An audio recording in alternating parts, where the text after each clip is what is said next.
is Sports Shorts Radio. It's the fastest 2 hours on the radio, covering it all from the Fighting Tigers of LSU to the tracks of NASCAR on 1045, 1049 ESPN Baton Rouge. Now, here's Ronnie Rats, Joel Davis, and Buzzy Heidel. What's up, people? Welcome in to Sports Shorts Radio. We are live from All-Star Lanes here on Airline Drive today. Mario Jerez filling in for Ronnie Ranch, who will join us momentarily. But sitting across from me is Taylor Sharp, producer at Guarantee Media, Talk 107.3, among other things. Very grateful to Taylor for coming out today and helping me out. Taylor, how you doing? Hey, good, man. Thanks for having me. No problem. Thanks for coming out. As I said, we are over here at All-Star Lanes, and it's time to talk to somebody who I believe is a pretty good bowler, if I remember correctly, and Ronnie Ranch, who is busy with Louisiana Sports Hall of Fame activities today. So we're going to talk about that amongst many other things. Ronnie, how you doing? Doing well, guys. Doing well. I'm over here at the junior training camp on the campus of Northwestern State. It's our junior training camp. It's a free clinic for a couple hundred kids. The Hall of Famers are in the gym. I've got the Harlem Globetrotters right now in the gym. I've got John Brady is here with us, Rudy Macklin as well. I mean, it's a pretty cool event. And so, anyway, that's what's going on over here. Sponsored by the Natchitoches Parish Sheriff's Department, and it's one of the 8 different festivities we have.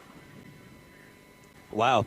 Lots of festivities going on, trying to get the mic levels correct here. That's Sports Shorts Radio tradition, as Ronnie knows, technical difficulties, but looks like we got it figured out here. But talk to us a little bit about some members in the class, Ronnie. Me and Taylor were just seeing that Kent Lowe is going to be inducted today. He is a friend of the LSU Spanish broadcast and a friend of many people in the community, a legend, one of the legendary SIDs. Talk a little bit about Kent Lowe. Well, the cool thing is that tonight, Cox Sports Television, live, 6 o'clock, we have our purple carpet walk. It's like our red carpet walk, but it's sponsored by Northwestern State, so it's purple. You'll get to meet all the Hall of Famers. That's from 6 to 7. Matt Moscona is hosting it along with Lynn Rollins. And then at 7 o'clock is the live induction ceremony. But some of the guys in the class, as you mentioned, from Baton Rouge, Robin Fambrough, Kent Lowe, they're both receiving Distinguished Service Awards in sports journalism for their many, many years of service. And I need a mirror.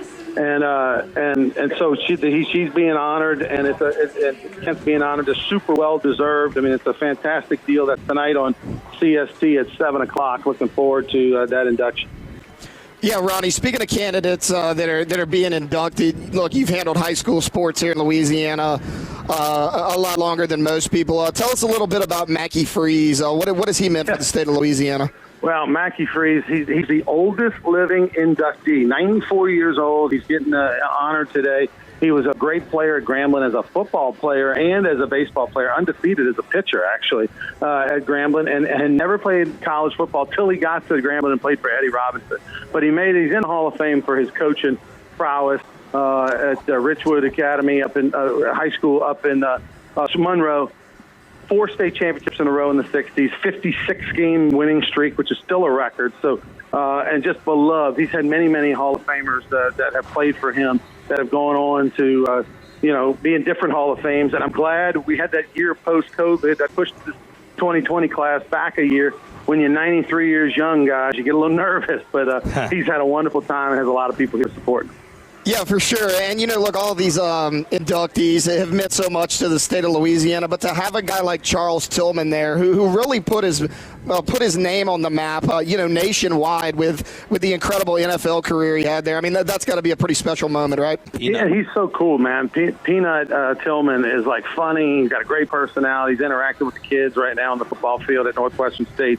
A raging Cajun great. They only won 6 games in his time in Lafayette. It wasn't the best, but he went on to have a fantastic NFL career, played the Super Bowl with the Panthers.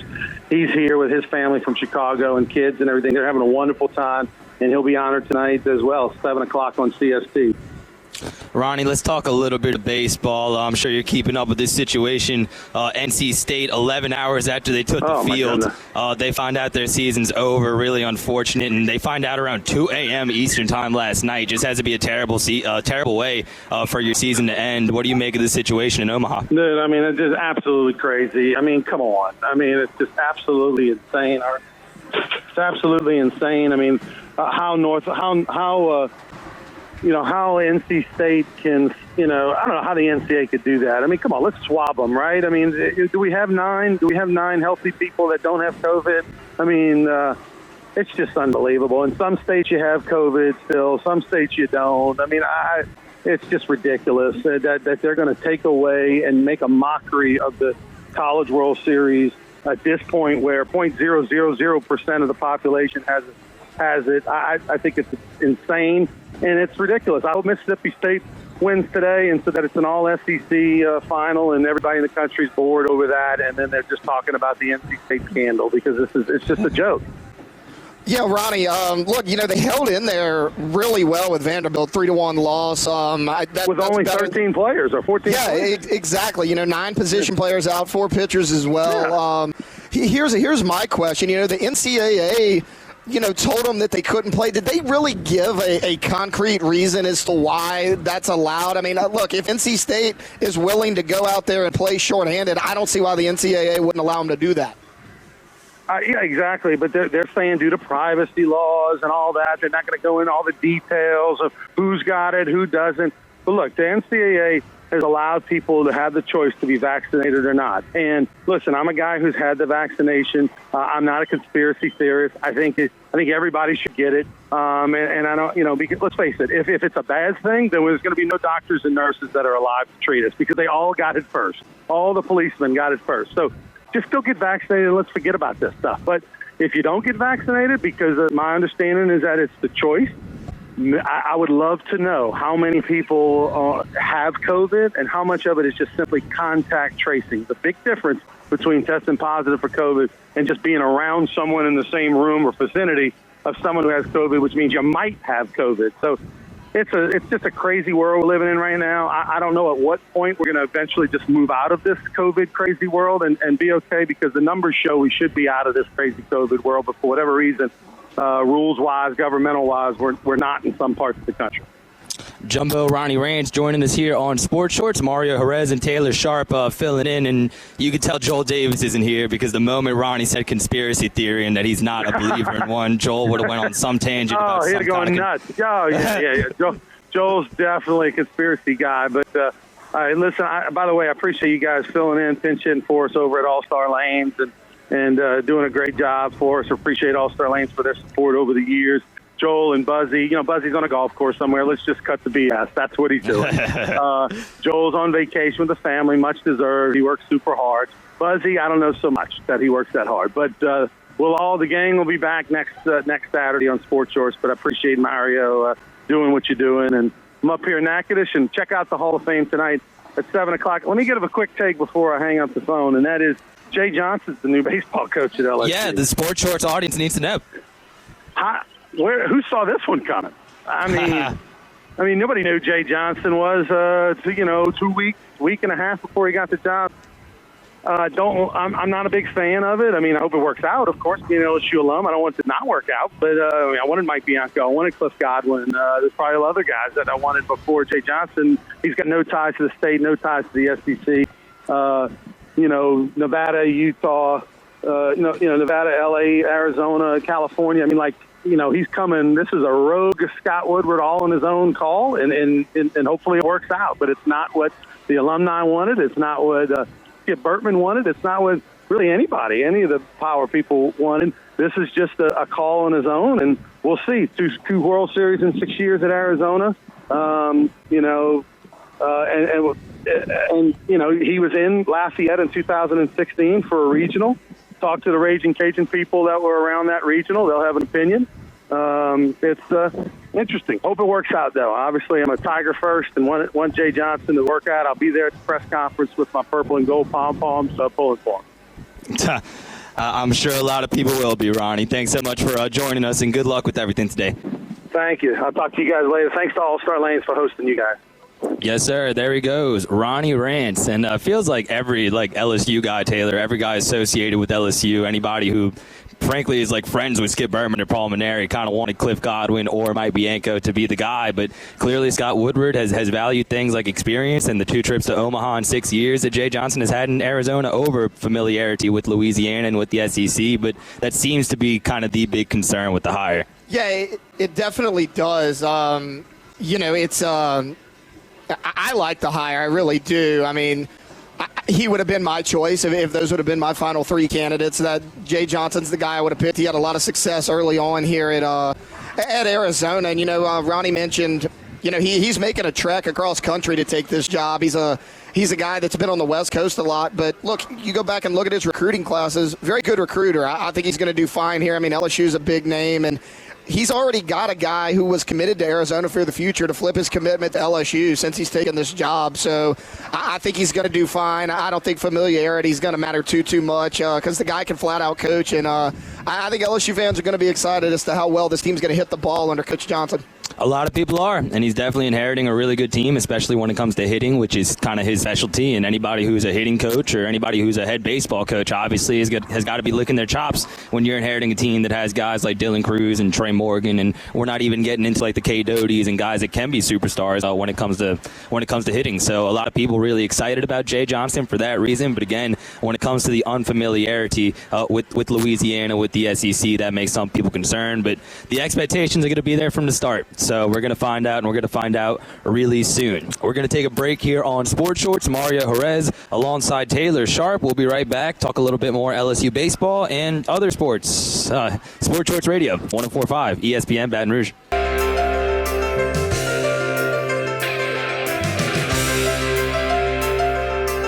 Sports Shorts Radio with Ronnie Rance, Joel Davis, and Buzzy Heidel on 1045 ESPN Baton Rouge. Welcome back in to Sports Shorts Radio. Mario Jerez alongside Taylor Sharp. We are here at All-Star Lanes Airline Drive. Got some tournaments going on. Lots of people arriving this morning for all the festivities. Looks like a really good time. Haven't been bowling in a minute. Taylor, are you a big bowler? I am not. I am a terrible bowler. I meant to ask Ronnie what he bowls. I feel like old Rance can bowl pretty well. I said that. I made that comment because I'm pretty sure I remember him like bragging about a perfect game or something close to it. No, I'm a terrible bowler. I think I bowl something like a 120. It's not pretty. Now, I saw a couple lanes with the bumpers on it. I can do that. That I can do. I would be great at Who that. Who can't do that? No, I mean, yeah, it's not pretty when you watch Taylor bowl. Man, we might have to run a couple games after the show. We'll see. But let's talk a little bit about this Jay Johnson hire. Again, a lot of people kind of have mixed feelings. Most people I've talked to, including my co-host, y'all heard the promo there for Middle Relief, the show that I host from 12 to 3 every day with Matt Musso, and he's going to give his take on the hire. I already texted him, and he said what I just said, that he's indifferent, and again, people always bring up that Jay Johnson doesn't have ties to Louisiana. He doesn't have ties to the SEC, but he clearly is somebody who can coach. He's done it along the West Coast. He has not done it in the Southeast, but he can coach. He's taken his Arizona program to the College World Series twice. He came a couple wins away from taking home the title against the Coastal Carolina team that eliminated LSU back in 2016, so he clearly can coach. But there are questions. What is your take as far as what you're excited for? Because we already talked about kind of his drawbacks and what's making people concerned, but what are some things that make you think that Jay Johnson could succeed at LSU? His hitting. I mean, his teams have hit consistently. Look, whether it was at Arizona or Nevada, his teams have torn the cover off the ball, especially last year. This past season, they hit close to 330 as a team. That was their team batting average. They were third in the entire nation in terms of hits. They can flat out hit the ball and put up runs. And that's something LSU struggled with at times this year. In those close games, they leave a lot of guys on base. I feel like they've struggled with that for a couple of years. They have. And look, LSU would get a hit, but they'd kind of pop it up. Jay Johnson's guys, not the case, at least not at Arizona. They'd hit a lot of line drives. I mean, if you're going to get those guys out, you're going to work for it because they were disciplined at the plate and they would hit the ball hard every time. Okay, so I have done something that's really rare for Sports Shorts Radio, and I've compiled some stats here, and I'd like to read those stats to kind of support what we're talking about because we talked about his current team at Arizona that ranks third nationally in hits, like you said, and seventh in batting average. But his 2019 team, the team that before COVID was canceled in 2020, they also ranked in the top 3 nationally in 5 major offensive categories, including batting average, runs per game, and slugging percentage. And again, he's taking over a lineup that has some really good hitters, Dylan Cruz, Trey Morgan, amongst others. So like you said, if you're an LSU fan, you have to be excited for some of the potential there. And his 2016 team at Arizona that we mentioned that lost to Coastal Carolina ranked fifth nationally in hits, and his 2015 team at Nevada, where he was at before Arizona, led the nation in on-base percentage, second in slugging, and third in batting average. So he's always been a coach that his strength has kind of been hitting. No, it really has. That's what I was mentioning earlier. There hasn't really been a drop-off. I mean, you go look at a year in, year out, sometimes a coach his numbers will dip a little bit, and that really wasn't the case for Arizona. And, a lot of people have been like, well, what are they going to do pitching-wise? Look, I think Jay Johnson's most important recruit when he gets here at LSU is who he recruits to come be his pitching coach, because we know what he can do offensively and teach these guys how to hit the ball and make solid contact. But if LSU can bring in a solid pitching coach, I really think that's going to make a world of difference to where this team can be solid on both sides. Shout out to Cade Cohen. I hope I'm pronouncing your name right, Coach Cade, but he's the head baseball coach at East Ascension High School, and he's interacting with the show right now, which I really appreciate it. And he says, Mario, can we stop with the Jay Johnson has no ties to Louisiana or the SEC nonsense? Skip Bertman had no ties to Louisiana or the SEC when he got hired, and I feel like he had a little success in Baton Rouge. You're right. Not just Skip Bertman, but neither did Nick Saban. Well, neither that's did what we were getting Sue at. Gunter. Well, and neither did a bunch of people. And I agree with you, Coach Cade. Again, thanks so much for tweeting the show. I really appreciate it. But Ronnie Rance being one of them, a lot of people, that kind of is their concern. He's been on the West Coast his whole life, and, he doesn't – He doesn't have the ties, and apparently that is a factor. I don't know why it would be, per se. Maybe it's that he's not familiar with how you recruit. Maybe it's just his personality of being from the West Coast. I don't know, and I agree with you, Coach Cade. I would be excited to have Jay Johnson in, because what we're talking about is hitting, and we're about to get into his recruiting success a little bit more, but clearly that is what kind of worries people. Look, I'm Coach Cade, thank you so much for bringing that up. That's a comment I was just about to throw in there. He's right. I'm glad you brought up Nick Saban. Look at Nick Saban and Les Miles. Neither of them, had any ties to Louisiana, and their resumes weren't that great. They really weren't at the time, Miles and Saban, but, they both came in and had instant success. That's not a concern for me at all, is the fact that he's been on the West Coast, because, look, Pac-12 baseball is pretty good for the most part, and he's had a lot of success there. This is LSU. You're a national brand. You're one of the premier programs in the country. You typically don't lose recruits to other schools. You lose them to the major league draft. So, that's he's going to have no problem coming in here, recruiting this area of the country, and it's not like there's a lack of talent. Thank you again, Coach Cade, for that comment. I 100% agree. Yeah, and I've heard a lot of people kind of in defense of what Coach Cade is saying doesn't just having the LSU hat kind of help you out a lot right off the bat, in terms of recruiting and stuff. No, it does. You can walk in and you can show them, look, this team's won 6 national championships. We send guys to the major leagues every year. I mean, it's like what Alabama can do in college football. It's not a tough sell to get a recruit to come play at LSU. Yeah, and it's already started. Before we get into kind of his recruiting history, Mikey Romero, the infielder out of California, announced on Thursday that he decommitted from Arizona and committed to LSU, so it's kind of already starting. And LSU, I feel like recently has had a lot of infielders from California, so that continues that trend, and that kind of speaks to his recruiting powers. It's already started, and he barely just got the job officially. No, they haven't. Look, that part of the country's been very good to LSU, too. You remember Albuquerque, New Mexico, home of Alex Bregman, he came down here and did great things as well. So, yeah, that part of the country, LSU's never been a stranger to that area either. I think he's going to be fine. I think Romero flipping his commitment almost instantly when it was announced shows what kind of person Jay Johnson is and what his players think of him and how excited they are to play for him. It's funny. I love when people interact with the show. Again, shout out to Coach K. But it's funny, Taylor. The other day I was co-hosting the show. I believe it was with Lopez. And we had Scott Rabelais on, and he wrote an article. He does a great job, advocate.com. Check him out. He wrote an article that was kind of handicapping the coaches in Omaha, because at this point LSU is in the coaching search saying that whoever they get is going to be somebody in Omaha. We don't know if it's Corbin. We don't know. Yeah, well, that was the holdout. That's what everybody was like, what's LSU waiting for? My point is Jay Johnson wasn't really on anybody's radar yet, but props to Scott Rabelais, because in the article he was kind of mentioning how his stock is rising. And I asked him about it because I'm like, that's an interesting name. That's somebody we haven't heard before, a younger guy. And he was like, yeah, I do think his stock is rising. And somebody in the comments was like, Mario, you're so unprofessional. There's no way they're going to hire Jay Johnson. And then they hired him. So me and you talked about this Tuesday. Where you at, Mac 123? That was like the guy's name. When I came on with you on Middle Relief on Tuesday, we talked about this. It came out that Jay Johnson was one of their top 3 candidates, and we talked about it a little bit. His name probably surfaced, I would say, last Friday. You kind of started hearing rumblings, and it picked up steam rather quickly. And look, that brings us to where we're at now. And yeah, look, it's not always the first guy you go after or the guy that might be on everybody's radar, but that doesn't take away from the quality of hire. So at Arizona, Jay Johnson brought in 5 straight top 25 classes. That run of recruiting came at a program that had just landed 4 ranked recruiting classes in the first 15 years that they were doing these rankings. And he did it at San Diego, too, back when he was the recruiting coordinator back there. In 2007, they had the number 1 ranked recruiting class in the country. And one of the players he recruited in his time there was Chris Bryant of the Chicago Cubs. So, well, and how hard is that to do at San Diego? Exactly. That's not a big-name powerhouse baseball program like a Texas, an LSU, a Vanderbilt. Not unusual to have the top recruiting class, but to do that at San Diego is remarkable. All right, bear with us as we figure out the mic situation. Again, that's kind of Sport Shorts tradition of having technical difficulties, but we're floating along here from All-Star Lanes, Airline Drive here in Baton Rouge. Mario Jerez alongside Taylor Sharp. Let's take another break and let's talk to Glenn Guilbeau of the Daily Advertiser, see what he thinks about Jay Johnson and his lack of ties to Louisiana, if that's a factor. We'll get his take, all that and more coming up here on Sport Shorts, almost at Middle Relief, 1045 ESPN Baton Rouge.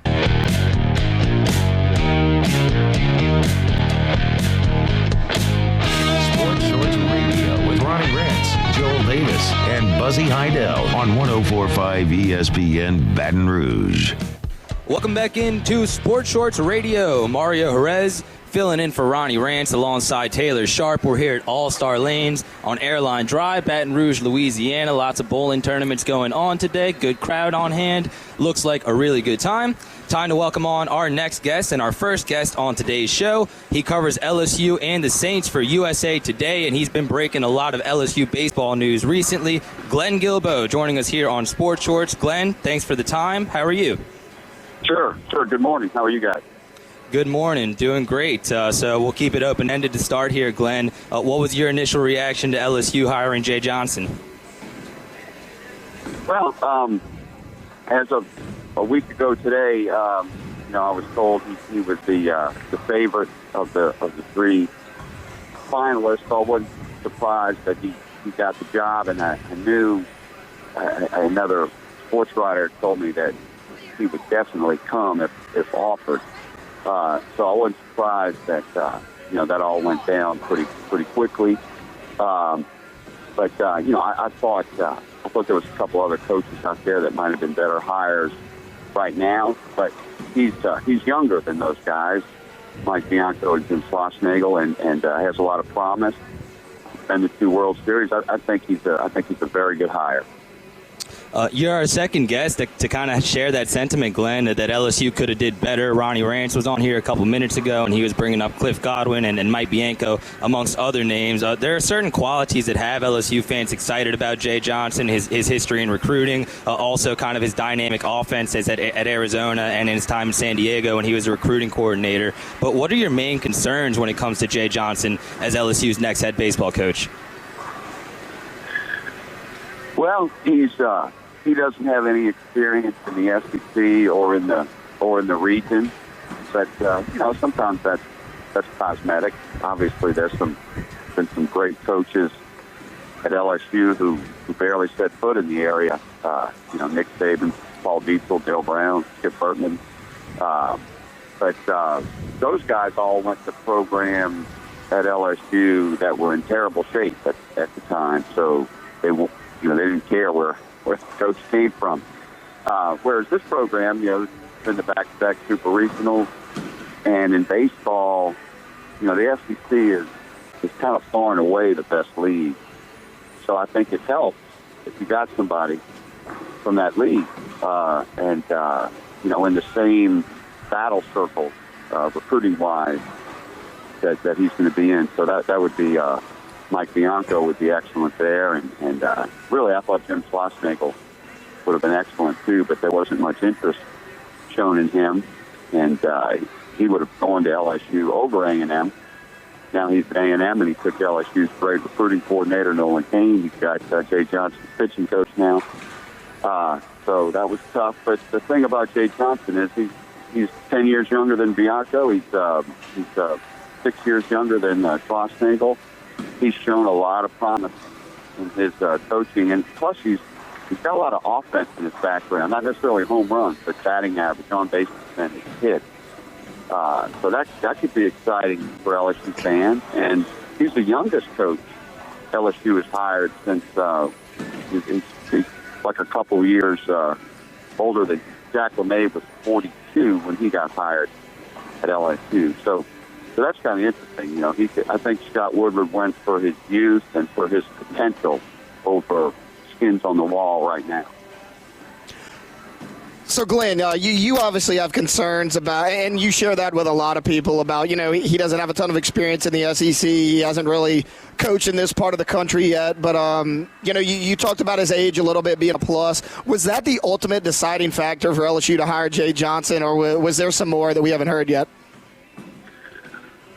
Well, I mean, Scott Woodward's close to the vest, so I'm not exactly sure, but I'm just guessing. I mean, and when you read Scott's quotes yesterday, I think he was very impressed with his offensive history. He mentioned, in his recruiting history, he's been a very good recruiter in recent years, and he talks about his energy, which is youth related. So I think the promise of what he may do is why he hired Jay Johnson, whereas a lot of Woodward hires are based on what they've already done, such as Kim Mulkey, who is not young, okay, but she's great, and Jimbo Fisher had a national championship when he hired him, and he looked at Pat Casey, who had 2 national championships. The word was he was really interested in Tim Corbin, who has 2 national championships and probably about to win a 3rd. So that's the more typical hire by Scott Woodward. But this is a promising hire. There's no question about it. And I think if LSU had hired a guy from the SEC, LSU would be trumpeting that. Scott Woodward would be talking about that. All the radio shows would be talking about, hey, he's from the SEC. This is great. Okay? So if he's not from the SEC, you can't just ignore that and say, oh, well, if you coach somewhere, you coach somewhere. So, but I just think, a good coach is a good coach regardless of where they were. But it would be a plus if he had SEC experience. That's just a fact.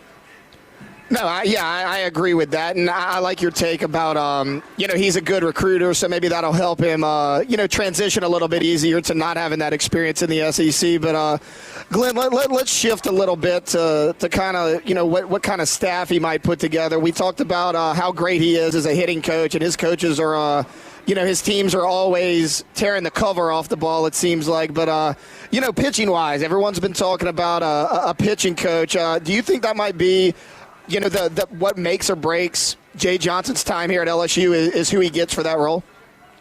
Well, let me say this first. He's used to recruiting the West, okay? He doesn't have to recruit the South to win at LSU. I mean, LSU's always got players from the West and the Midwest and the East Coast. So, the lack of SEC experience, that's not going to hurt him in recruiting. Because if he brings a bunch of great players here from the West, or transfers from Arizona or Arizona State, I mean, LSU's going to be really good.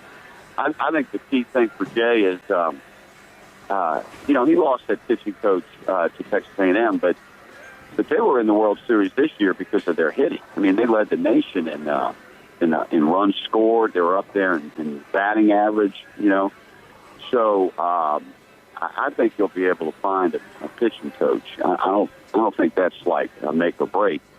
What he really needs to find is about 2 weekend starters. That's what LSU is lacking. He's inheriting a great regular lineup, but they're missing pitchers. I mean, I don't think there's a pitcher on LSU's staff this season that could have pitched on the weekend for Vanderbilt. And there's a couple of good pitchers coming back, but that's what he needs to find quick. And needs some help in the transfer portal, which the deadline's approaching July 1st. So that's what he is probably doing right now, is trying to find some pitchers. And then he can get a pitching coach and a hitting coach. Glenn Guilbeau joining us here on Sports Shorts Radio, covers LSU and the Saints for USA Today Network. Glenn, I'm sure you've been keeping up with what's happening in Omaha, and last night, a very strange situation. 11 hours after NC State takes the field, they find out their season ends because of COVID concerns, and they found that out around 1 a.m. Last night. The game today that was supposed to be a winner-take-all between NC State and Vanderbilt is ruled a no contest. What do you make of the situation in Omaha? It's just historical. I mean, that is just wild. I mean, I understand the decision, but you got to be. Imagine if you're, a North Carolina State player or fan. That's just tough to deal with, and it really just kind of came out of nowhere. Didn't really hear a lot about COVID concerns in Omaha, and then all of a sudden. So that's just wild news. Yeah, Glenn, sticking with that NC State story a little bit, we found out that the NCAA told them that they couldn't play. Was that something that NC State had to agree upon, or did the NCAA have total control over that decision? I don't think NC State agreed with it. They may understand it, but that's an NCAA call there. Trying to, stop the spread, and they can't. I guess they feel like with TV rights and TV schedules, they can't just move the series. So that's probably what that was about. I'm not sure. Just a very unfortunate situation. Had to feel really bad for those guys. And before we get you out of here, Glenn, I do want to talk a little bit of LSU football with you. And I know you cover that team as well. And obviously a big debate this offseason has been the quarterback battle, Max Johnson or Miles Brennan. And most people seeing the trust of coaching staff and seeing that LSU can win regardless of which one they go with. But just in terms of your opinion, going into 2021, based on what you've seen so far, who do you think gives LSU a better chance to win as their starting quarterback, Miles Brennan or Max Johnson? Well, I think Max Johnson, since the end of last season, and nothing's changed my mind since. I mean, games are the greatest indicator of who can play, much more so than practice. And Max is as good a passer as they have, and he's also probably as good a runner as they have.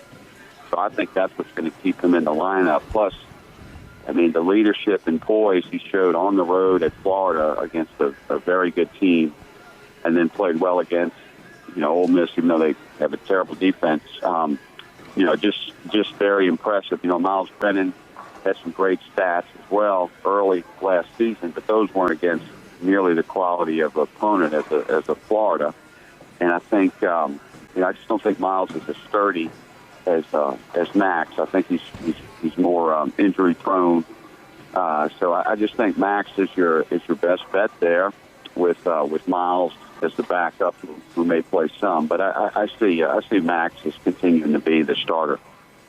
Yeah, Glenn, I actually agree with you. Me and Mario had this debate on Tuesday, and I sided with the Max Johnson take as well. I think his ability to run and create something out of nothing. We saw last year at times when the rush was coming, Miles Brennan panicked a little bit. He would get outside of that pocket. Max Johnson was a lot calmer under pressure. He would step up in the pocket and find those open guys downfield. And I don't know about you, but I just think that the ability to run, that's so important in today's college football. Yeah, and I think Max would have scored at the goal line against Missouri too. And I don't know if that was Miles' fault. That was the bad play call and formation at that point. But I think Max might have taken things into his own hands there. I mean, we'll never know. But I just like Max's on-field presence. I mean, the son of a quarterback, and he's just been well coached his whole life. So I think he's the man. All right, Glenn, we appreciate your time for you. That's all we got for you today. Thanks for joining us. Thank you. All right, that was Glenn Gilbo, USA Today, LSU beat reporter for the USA Today Network. We're going to come back right after this. This is Taylor Sharp and Mario Jerez filling in for Sports Shorts. We are at All-Star Lanes on Airline Highway. We'll be right back after this for 1045 ESPN Baton Rouge.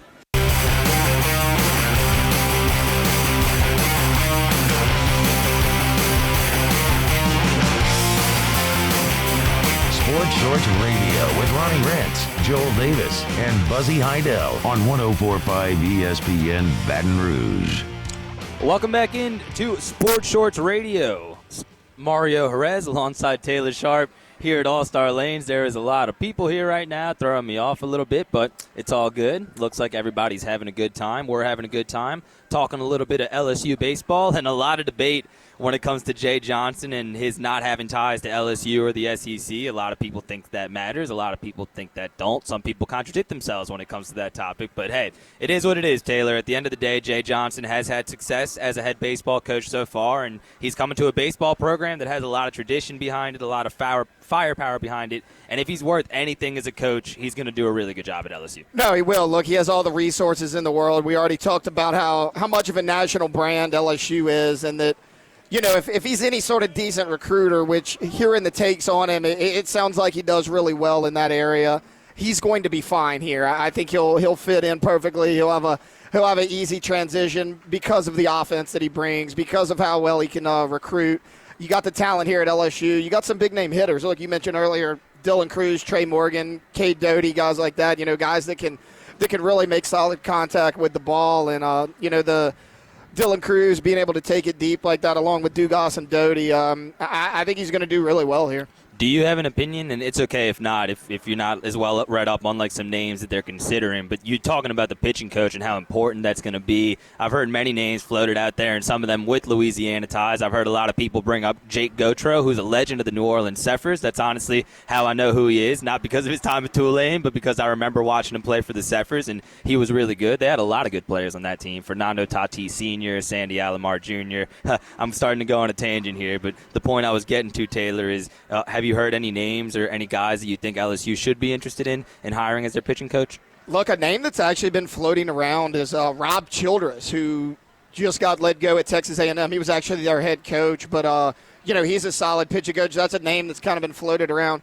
The name I would love to see, I think it's a reach, is Scott Brown at Vanderbilt, the Vanderbilt pitching coach. Because if anybody knows anything about Vanderbilt, Tim Corbin is their pitching coach, but, you know, he's the best in the country at it. If you look at, you know, the guys he can recruit and how he develops them as they get there, this would be a chance for Scott Brown to really take control and be the sole coach of his own pitching staff. I think that's a unique opportunity that he doesn't necessarily have at Vanderbilt. I think it would be a tough sell, but, you know, Rob Childress, going back to him, he's a name that surfaced a little bit from Texas A&M, so I think either one of those guys would be solid. I wonder if he's related to Brad Childress, the old Minnesota Vikings head coach. Shout out to Nookie on Twitter, who is helping us out with the question that you had for Glenn a few minutes ago, Taylor, when you were trying to see who made the decision last night when it came to NC State and their season being over. And Nookie is pointing out this statement on Twitter that was released by NCAA Baseball, which is 3 paragraphs, a little long, but if you read towards the end of the statement, multiple parties factored into this decision, including the Nebraska County Health Department that Omaha sits in Douglas. So just a really unfortunate situation, something that NC State definitely had no control over, but at the end of the day, just had to feel terrible for those kids. And the context of it, too, Taylor, we were talking about it off mic, NC State on fire right now. Probably the hottest team in college baseball. We talked about it even before the tournament started. They were playing Arkansas, who coming in, besides Vanderbilt, a lot of people had pegged as the best baseball team in the country, but NC State rallied to win that first game against them, and they've been carrying the momentum ever since, and their season ends last night in just terrible, unfortunate, unpredictable, and uncontrollable circumstances. Look, if I was a betting man last night, I would have put some money on NC State, not only to beat Vanderbilt, but to potentially win the whole thing in Omaha. I think they were playing better than anyone in the country, like you mentioned. Look, this is a team that didn't even host their own regional. They were in Ruston playing in the Louisiana Tech regional. They were the 2 seed there along with Alabama and Southern to round out that regional with Louisiana Tech. And they came out of that one. And you talked about Arkansas. You know, they kind of flipped a switch. They lost the first game to Arkansas 21-3 which is unheard of. And when you saw that score, you're like, okay, Arkansas is going to roll in this. There's no way NC State comes back. They did, and they handled it pretty well. I mean, they won by multiple runs in that deciding Game 3, and they hadn't lost a game yet in Omaha. They were the hottest team in the country by far, and, yeah, it's unfortunate that it gets cut short because, it's such a weird circumstance. Glenn mentioned earlier, you haven't really heard of any COVID problems across the country all season long in baseball. We heard a lot more about it in football, but, you got the vaccine out and everything now.